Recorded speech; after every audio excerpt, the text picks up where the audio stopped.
Bienvenue, amis voyageurs, dans ce voyage au cœur de la lettre aux Éphésiens.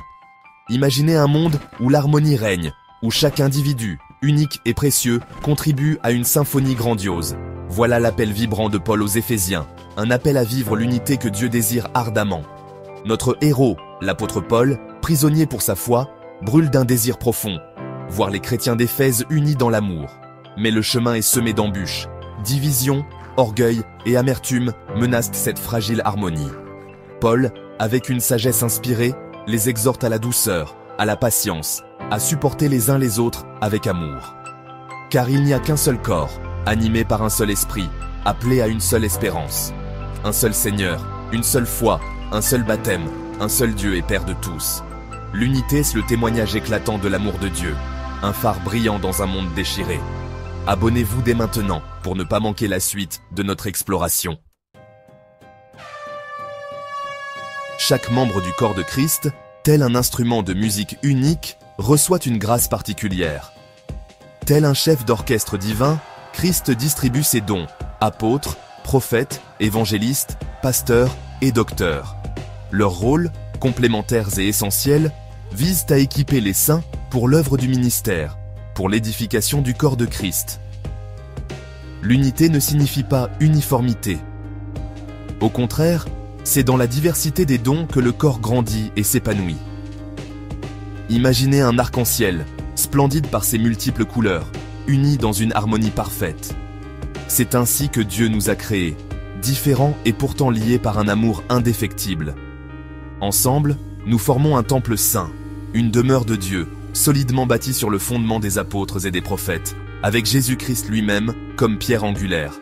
Aimez-vous cette vidéo? Cliquez sur j'aime et partagez-la autour de vous. Le chemin de l'unité n'est pas toujours facile. Tel un funambule sur un fil, nous sommes ballottés par les vents contraires des fausses doctrines, des ruses de séduction, des paroles trompeuses. Paul nous met en garde contre l'immaturité spirituelle, contre ceux qui cherchent à nous détourner de la vérité. Mais en Christ, nous trouvons la stabilité, le roc inébranlable sur lequel nous pouvons bâtir nos vies. Il est la tête du corps, source de vie et de croissance. C'est en restant attachés à lui, tel un sarment à la vigne, que nous portons du fruit en abondance. Nourris par sa parole et son esprit, nous grandissons dans la connaissance de Dieu, dans la foi, dans l'amour. Ensemble, nous formons un corps solide et harmonieux, résistant aux assauts de l'ennemi. Continuez à explorer avec nous les profondeurs de la parole de Dieu en vous abonnant à notre chaîne. L'appel à l'unité est aussi un appel à la transformation. Paul nous exhorte à abandonner les comportements anciens, à nous dépouiller du vieil homme corrompu par les passions trompeuses.